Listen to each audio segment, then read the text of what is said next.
Hello, my lovely. My name is Akriti Kundu. I'm your friendly neighborhood goddess channel, high priestess, and feminine awakening coach. I am on a mission to bring the divine wisdom of the ancient goddesses and feminine mystics to the modern woman so that you too can release your trauma, bust through your BS beliefs, and attract a life of pleasure, ease, and abundance now. Are you ready to ascend? Let's get into it. Hello, my dear sister goddesses. Welcome back to the podcast. Today I have a really interesting guest here with me. Her name is Joyfully Cricket. What a lovely name. And I wanted to tell you a little bit more about her. So Cricket is a certified life and spiritual coach who helps her clients break through their blocks and develop their tools to discover and pursue their joyful purpose and transform their lives. This is something that we are going to talk about, along with how she began her journey of transformation at a very young age, just barely 20, when she went through a personal tragedy.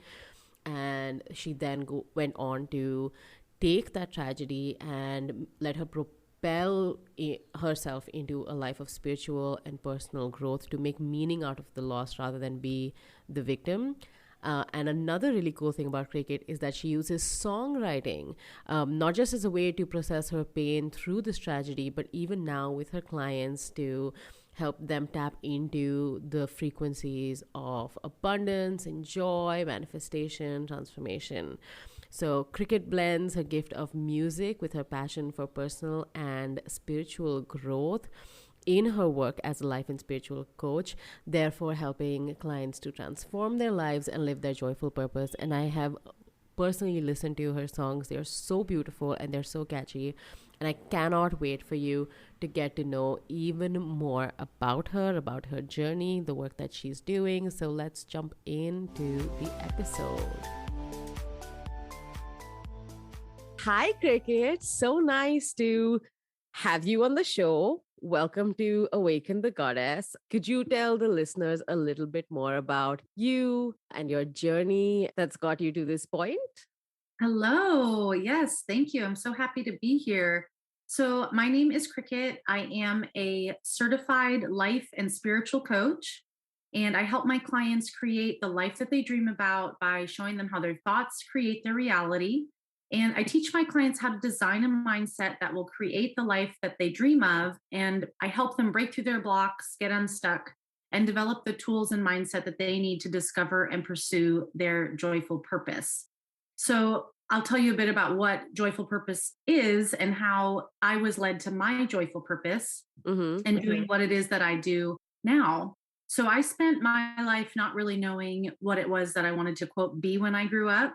I always had a gift for singing. And so that was a passion of mine, but it wasn't something I wanted to study in school. And therefore, I just kind of aimlessly wandered through meaningless careers, working in restaurants, doing hair, and eventually it led to coaching. But I'll tell you how that happened. So when I was 18 years old, got married to another musician and really put like the focus on him and his music. And it was a very unhealthy relationship. I was pretty codependent. And he ended up passing away of a drug overdose when I was just 20.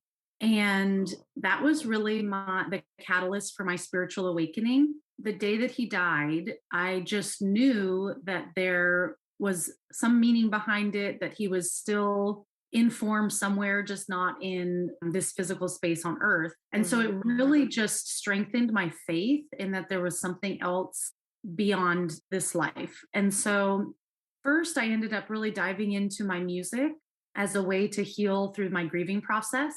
And I just wrote these really sad, tragic songs about our relationship, about him dying, what I would say to him if I saw him again. And it was really hard, but it was also really healthy. It really helped me to process the emotions, the painful emotions, because I just kind of sat in them and let them move through me. I wasn't trying to push them away. So that was part of my healing process. But the other part of my healing process was I just created this insatiable appetite for seeking and trying to understand spirit, the world of the formless, just kind of trying to figure out what it was that I really believed about life and spirit. It's what I call God. And Mhm. so I ended up seeking and I found a spiritual center that I aligned with. And then I just started reading like as many spiritual books or self help books as I could. And what was interesting was that now I was kind of on the other side of my grief, feeling like I had a lot more understanding of what I believed about the nature of life. Yet I was still singing like the really sad songs that I had written as part of my grieving process. And the two just weren't lining up. And I ended up having a huge aha moment at an Abraham Hicks seminar where I really Mm. got that I could create whatever I set my mind to. And the aha that I got was that I could write inspirational music. I'd always told myself that I wrote when I was depressed. I wrote music unintentionally, it just happened. And therefore, I wasn't really writing as much as I wanted to be or felt like I could be. And I left that seminar and I wrote my first inspirational song. I ended up I wrote an album. I just didn't stop. So I was singing Wow. songs about people following their dreams, living their purpose, being true to themselves. And just really, I was writing and singing about the transformation that I had experienced on my personal growth and spiritual journey. And it felt much more aligned with, okay, now I'm sharing music that I feel like isn't just singing about some tragedy that I experienced, 10 years ago. I was really felt like I was serving people in a much greater way. And then I heard about life coaching and I Mhm. realized, oh my gosh, when I learned what coaching was, I was like, oh, I can actually give people the tools to pursue their dreams. I don't have to just sing about it. So now what I do is I still sing my inspirational music and I sing my music in workshops that I put on. And I also write custom affirmation chants for my clients. Mhm. So I deal with mindset a lot. So when I have a client who is struggling with a belief system that isn't serving them, we tackle how that got implanted and why they believe that and what they would believe instead that would get them the results that they want. And then from all that information, I write them a custom chant that they can sing to themselves to help them remember and implant the new belief system that they're trying to adopt. Yeah. Big part of what I do is definitely the actionable steps of goal setting and accountability and all of that. But the magic sauce, as I call it, is the mindset work where you design and create a mindset that matches the result that you are wanting to achieve, not the result that you have now. So, Yeah. being able to use music to help anchor those new belief systems, it's really powerful. I use them for myself and my clients use them as well. And the other really cool thing is that I notice when I'm writing a custom chant for a client, one, I end up really needing to hear it myself. And two, I end up having other clients that have like almost verbatim some of the same issues. And so Yeah. the chants end up being able to be repurposed because it everybody needs to hear a lot of the same encouragement. And, some of the topics are like being good enough, having enough, believing you can do something, that anything is possible. So some of these ideas that we get in default mode with our brain and our mindset of like, oh, I'm not good enough, I can't do this, I'm not smart enough. And those are just default thoughts. And Mm. unfortunately, when we're thinking thoughts like that, our emotions become very low vibration, very low level. And so the action that we take as a result of those thoughts and feelings becomes not productive in the direction of manifesting our dreams, right? Yeah. We all have big dreams, and maybe it's not a big dream as like, hey, I want to be famous, but something like going out of your comfort zone is a big dream for someone because Yeah. it's something that they're really challenged to do. So when Yeah. you think thoughts that are more in alignment with the higher version of yourself, calling you to something greater, then your feelings become more empowered and then your actions become more empowered. And that's how you create the life of your dreams. Well, thank you for just explaining how the law of attraction and manifestation in Abraham Hicks work in like a couple of minutes. I think that's the Yeah. most concise way I've heard. And I know that a lot of people are just like, well, how does this thing work? What is the law of attraction? Akriti, what the fuck is manifestation? How do you do it? And you just put it. I really love how your songs, which I've seen on Instagram, I think they're on YouTube as well, they just embody like this frequency of love and abundance and expansion and openness, like all these high vibe states that a lot of us really struggle to embody. We just struggle to get there. I know right now, like the state that the world is in, there must be so many people. I'm sure there are so many people who are really struggling. Like we have real grief, we have real trauma that's happening. And I was listening to your songs the other day and I was like, she's just nailed it. You're just going beyond. This is something that music and dance do, is they allow us to tap into these embodied feelings, these frequencies that are so light, that are so high vibe, that you don't even have to process and clear up and heal. You can just momentarily have these relief filled times when you can just let go, release, and tap back into, like you were saying, the world of the formless, the source energy, the universal love that is around us at all times. So I love your journey, but I also want to know, for anyone who is probably dealing with grief right now or is dealing with like just being in those dark places, do you have any sort of words of wisdom or advice, or just like anything that can help them pull through, having been, now that you're on the other end, what could you have to share to someone who is looking for a ray of hope? Any words of advice or wisdom you have? Yeah, so absolutely. Everyone processes their grief and trauma and tragedy differently.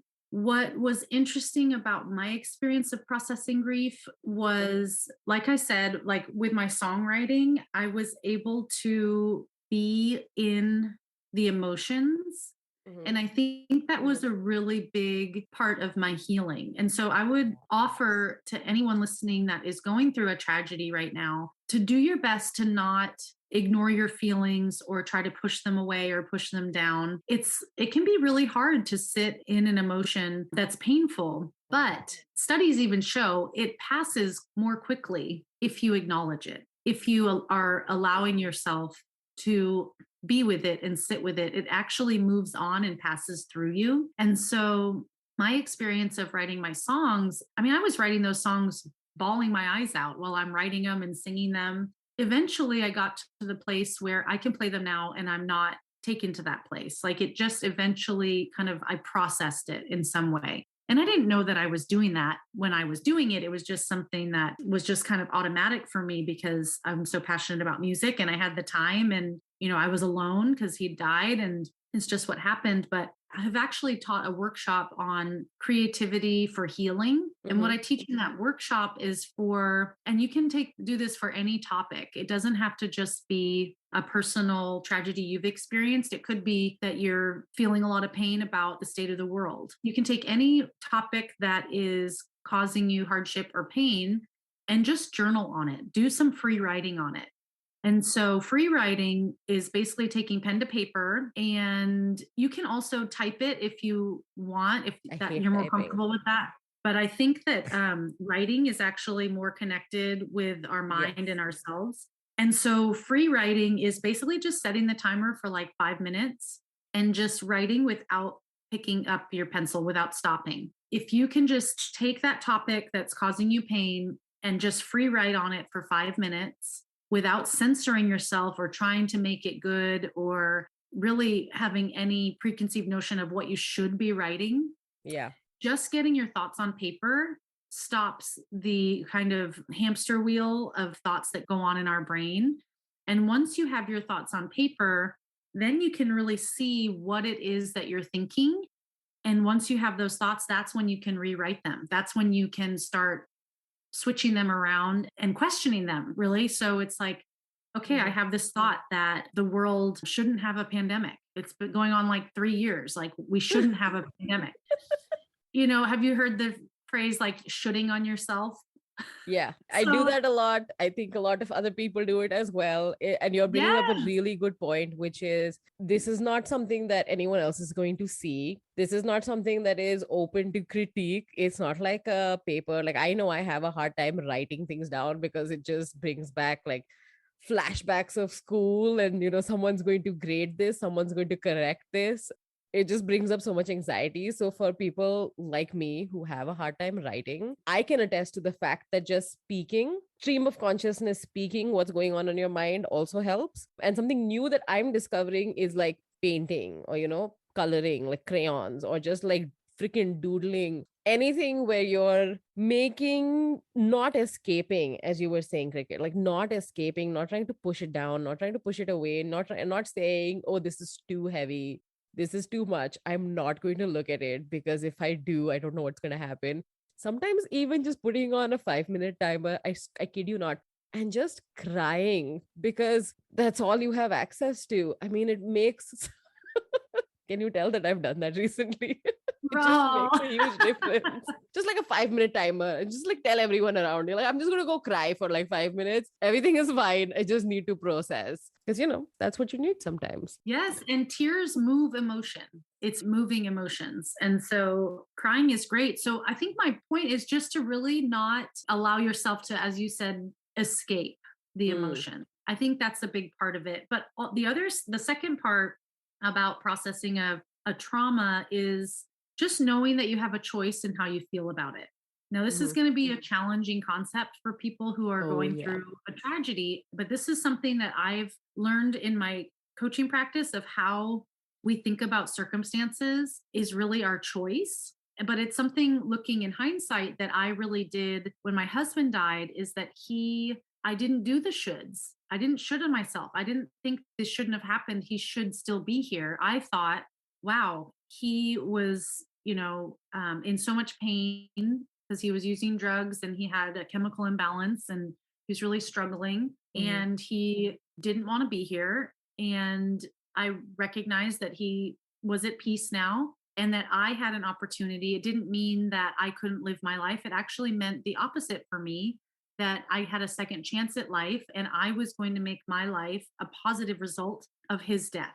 Because I could see the day that he died, I saw two paths in front of me. I saw the path of destruction for myself, of diving into drugs and just wasting my life because I had a really good excuse. I was a widow at 20 and it would be so easy to just kind of throw it all away. But I also saw the other path, which was to make my life beautiful because he didn't get to experience my life to the fullest because he didn't get to. I chose the latter path, and that was a choice. I've Mm. seen many other people choose the former path where they take it as an excuse. They feel like things are happening to them in their lives and they take it as an excuse. Well, nothing matters anyway. Like life is stupid or there's so much pain everywhere. What is it? What does my life even matter?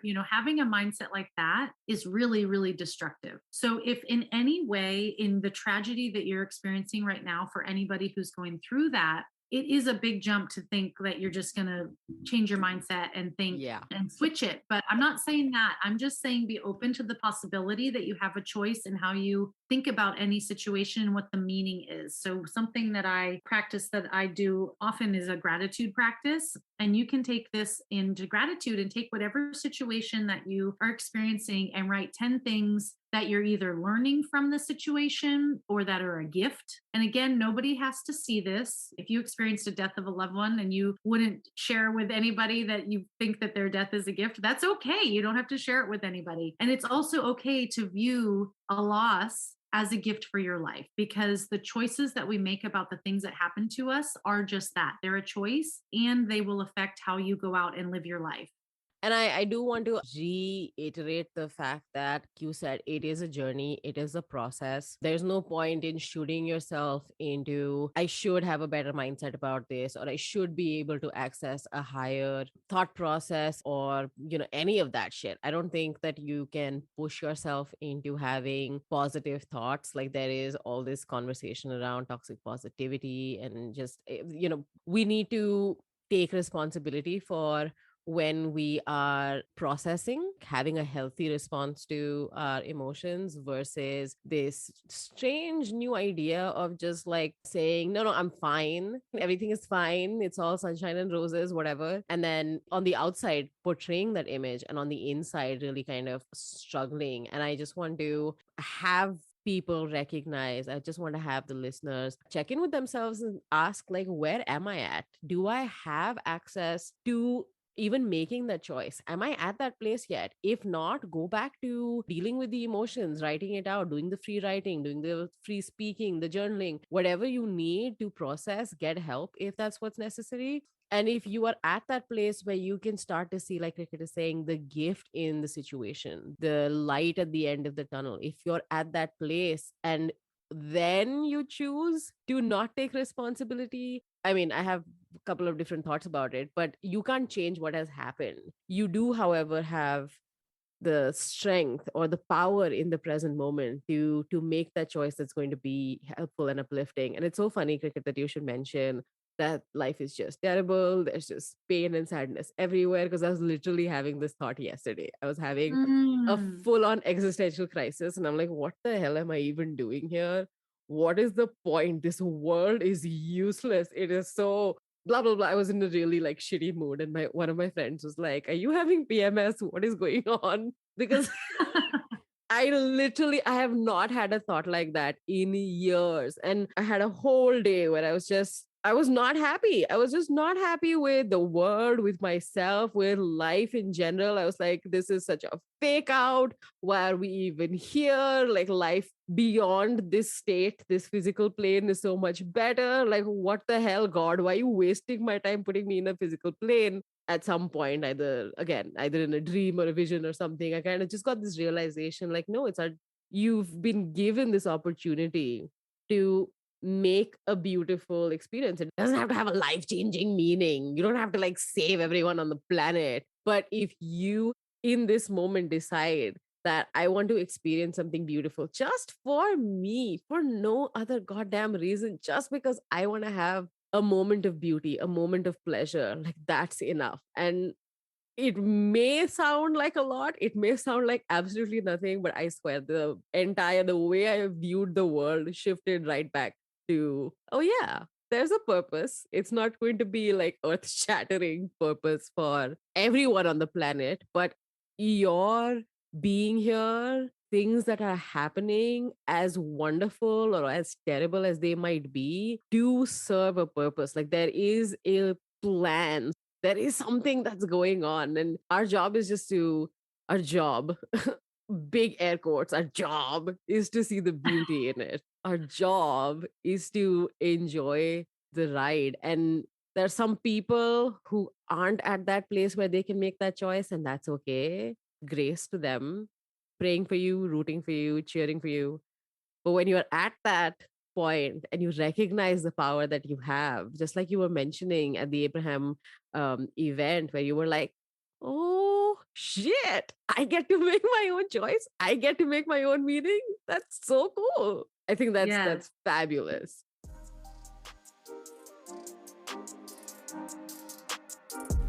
I hope you're loving this episode, but I just wanted to pop in and ask, have you checked out the freebies that are available on akritikundu.com? There are 2 freebies available for you right this minute. There is a free goddess guide quiz, and the other freebie that I think you will absolutely love is my Manifest Like a Pro free series. It's a 5-part course that helps you identify your desires, really reach for those big manifestations that you've been waiting for, and bring them in so much faster into your life. There are over 100 people who have taken that particular course and had some mind-blowing manifestations and results. Everything from their perfect jobs to a ton of money to their perfect cars, and for some people even their ideal soulmates and relationships. So I hope you'll go check it out. Thank you so much again for being here. I love having you here, and let me know how you're liking this episode. For now, let's get back to it.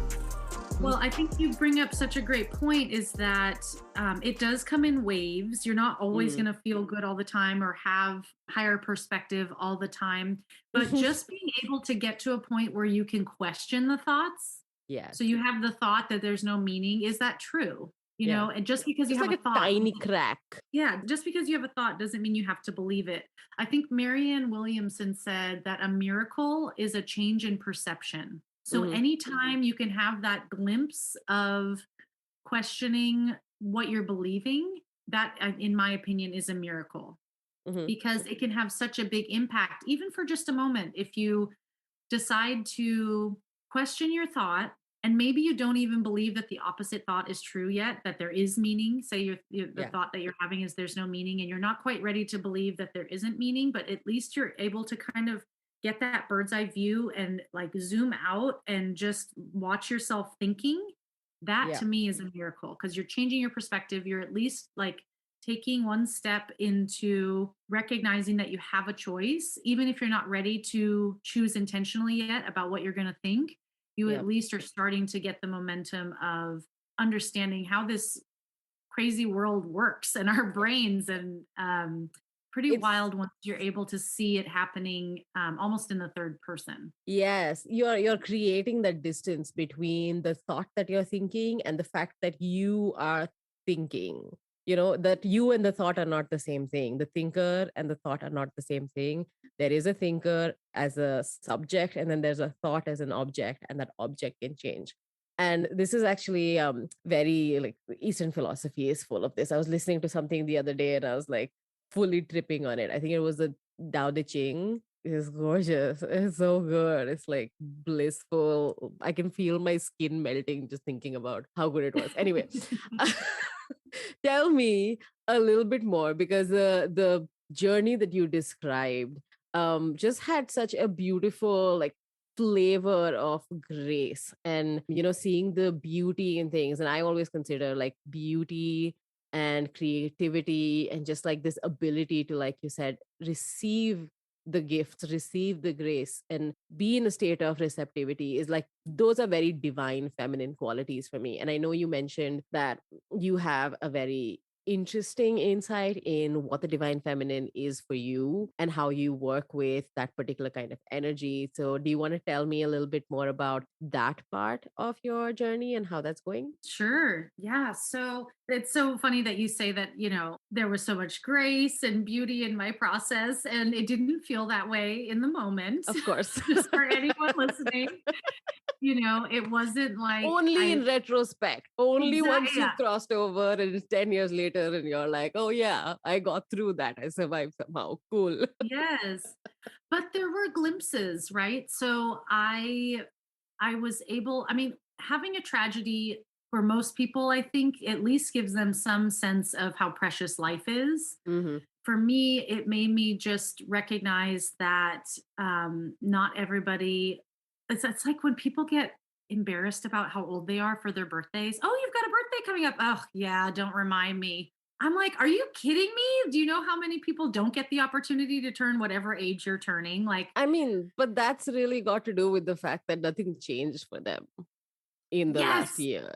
Like that there, is that's totally just my thought. it's If just you're like not a happy in your life, response to yes, the fact like don't remind me that I got nothing else done. That's what the last two birthdays have been like for me. I'm like, please don't talk about it. Don't remind me. oh, yes, I feel like if That's you're what it is. growing and you're growing into your next level, whatever that is Mm-hmm. for you, then you're going to be excited for the next year. But if you're just stagnant and not putting any effort into learning new things or just your own growth, then you're going to feel like, and I'm not calling you out, although it sounds like I am. No, no, not at all. I'm taking it personally, but it like, I choose to believe that this is a good reminder and not like, and I'm just laughing at all of the people Yes. who I've heard just being like, it's my birthday. No, stop. And I'm like, Yeah. you Oh, didn't get I'm getting anything done this year, old. did you?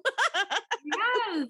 But it's an opportunity not everyone has to get. But getting Yeah. back to the goddess. So what I noticed about looking back from my journey is that I had so many opportunities of my intuition kind of tapping Mm, me on the shoulder. I didn't know I was doing it at the time, but I was following the breadcrumbs that my mm-hmm. intuition was leaving for me. So, from the music that I was writing, the discovering that coaching was my calling, like all of that was from these about 100 different synchronicities that I just kind of felt the pull in me, and I just kept following that intuition. Yeah. And for me, intuition is the divine feminine. Intuition Yes. is that part of us that is Is in flow. directly connected to the divine feminine. Yeah. Yes. The other part that I recognize that is part of the divine feminine is the creative side. Yes. So being in that creative mindset, in that right brain, that is all the divine feminine, and that is the new paradigm that we're moving into now.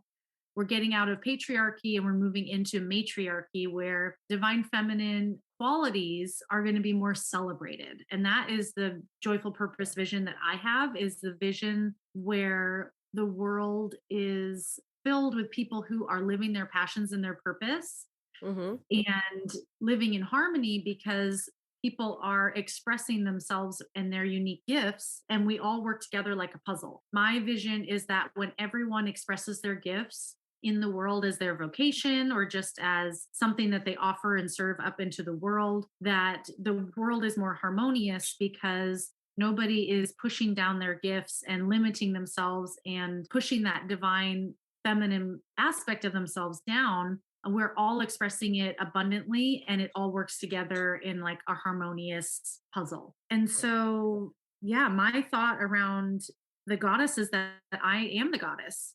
Yeah. I am spirit expressing itself in this form that is cricket. And I am just as precious and sacred and as holy as, the rose that's growing out of the rose bush. I don't know if that was a Mm-hmm. terrible analogy. Whatever it is, everything, Whatever it because is. this is my view, or what I believe in, is the goddess is every speck of sand on the planet, every atom that makes up everything, every person. She's in all of it. So you're absolutely right. You're a version, a living, breathing version of the goddess, and you know this because your intuition has told you this, and your intuition is just essentially like a cosmic receiver for that divine Yes. feminine frequency, right? So Yes. And it's that's just, true for every one of us. And yeah. that's why we need to have more grace with ourselves, because everyone out there, no matter where you're at, you're doing it perfectly. You can't do it wrong.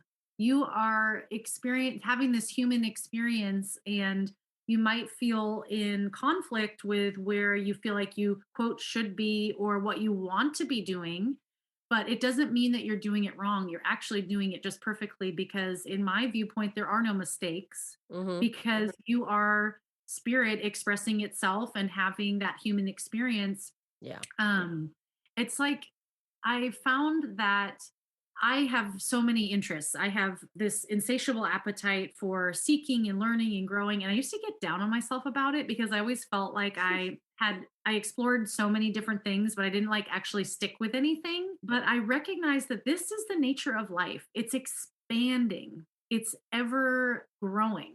It's like, this is, if you look at nature, like it just never stops. It's always doing something. And that is us as humans having this human experience, is that we're always going to be seeking something else. There's always going to be something more. You never get it done, and you don't get it wrong. I would just add to that that probably the closest thing to quote unquote wrong is that shooting on yourself. And you know when you're going wrong. And I love Abraham says this all the time. When you feel like shit, even in the littlest bit, oh, that rhymed. That's great. Yeah. When you feel like shit, even in the littlest bit, that's you receiving that information that you're out of alignment. And that's the closest thing to wrong that you can get. And even that is not like undoable. It's not like, oh, you did that, no take backs. That's not at all. It's constantly like, no, come back here, get back on this thing. And no matter how long you spend off that path of the intuition, you're like off in the weeds doing your own thing, kind of getting lost and just like hating everything. Whenever you do make it back, whenever you do finally say yes to your intuition, say yes to whatever your particular gifts are, whatever the creator, the universe is calling you to do, it's always the perfect time. And your logical brain cannot make sense of that because it is so wonky and it is so different from like linear, logical, analytical, whatever, that my brain doesn't have the words to express just how perfect the system is. And yeah, the closest thing is what Cricket said, which is that there is no wrong. There's no Right. right way, and there's no and wrong going way. back to like the linear like systems that you just described, like that's masculine energy. we're moving into a time where people are more aligned with the feminine energy, which is easier.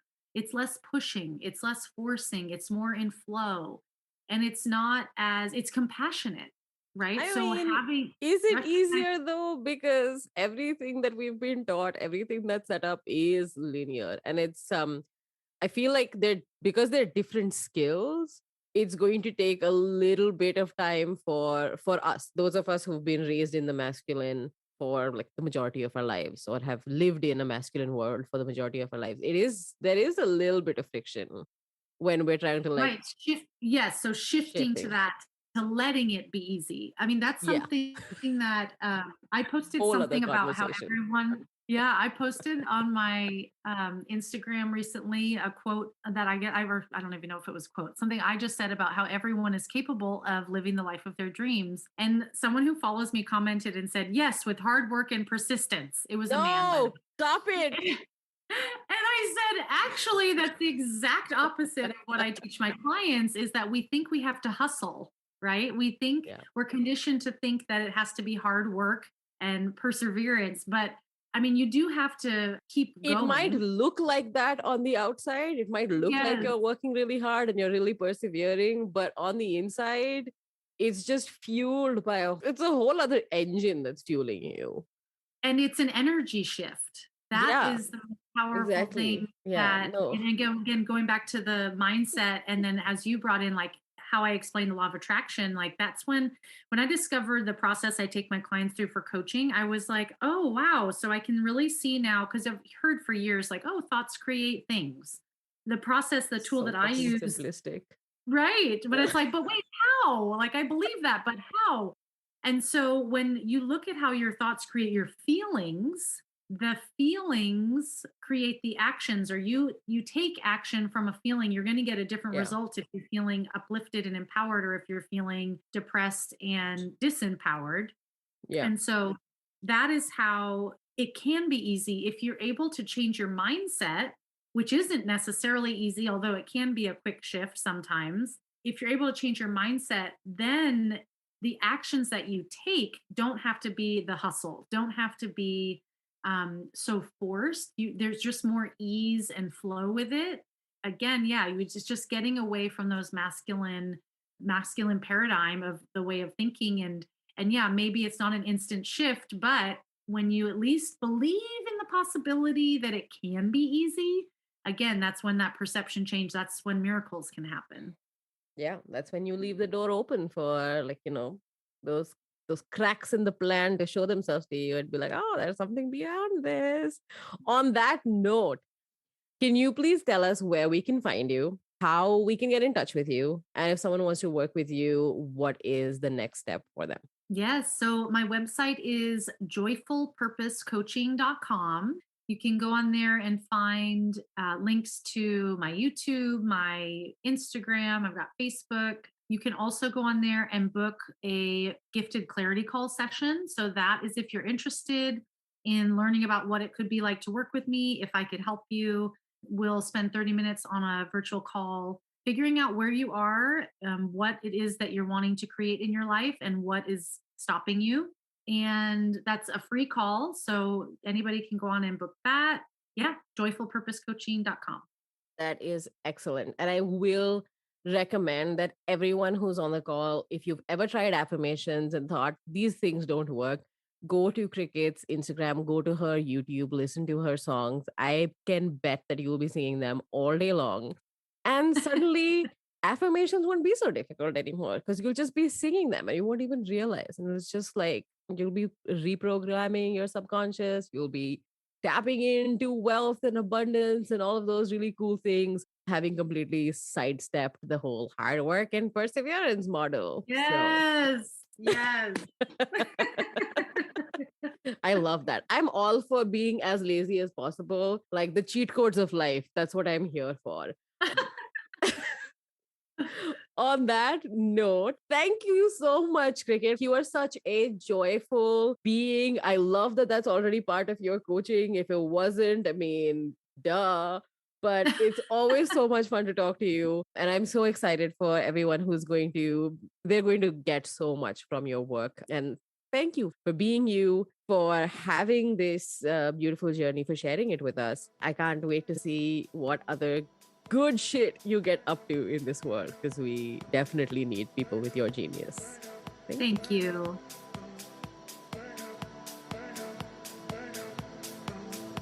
Thank you so much for listening to this episode of Awakening the Goddess with me, your host, Akriti. I would love to hear what you think about this show and this episode, so please leave us an honest review and feel free to jump into my DMs over on Instagram. Let me know that you're listening to the show. Tag me in your stories. Tell me what you want to hear next, because I am always here for you, and I want to support your highest self and the goddess within you. Until next time, bye.